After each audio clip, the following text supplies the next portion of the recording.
davrda qilgan qo'l. Ya'ni shulardan kelib chiqsak, oldingi vaqtda ham bu yerda masjid bo'lgan. Men Hazrati Imom shu masjidda imomlik qilgan. Masjiddagi eng turli ko'rinali maqbara shu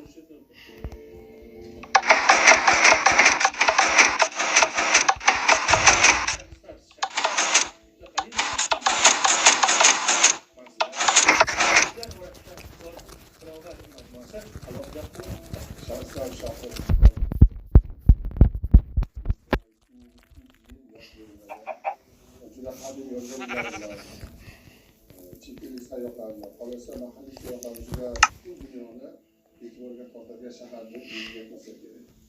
Demak, Amir Temur davrida bu qadimiy shahar Qish viloyati deb atalgan. Oldingi esa Navsaka deb atalgan. Hozirgi vaqtda bu Sharsam shahri nomlanadi. Sharsam shahri juda yashilligi bilan, yashil shaharligi bilan davom etgan shahar. Sharsam shahri Muzika tasavvurlariga 2002-yillarda va hozirda Do'rt tilovat majmuasida turibmiz. Do'rt tilovat degan ma'nosi, Do'rt tilovat majmuasining ma'nosi burada 14-asr boshlarida va doimiy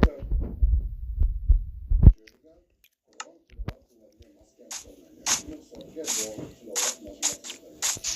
Do'rt tilovat majmuasi asosan ikkita asosiy yodgorliklar bor.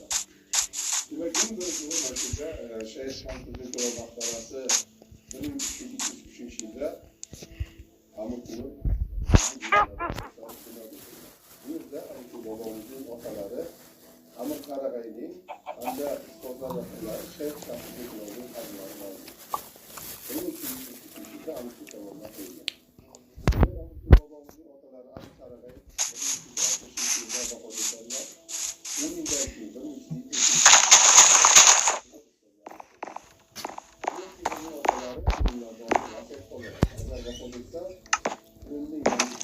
Shayx Shamsuddin Allah tomonidan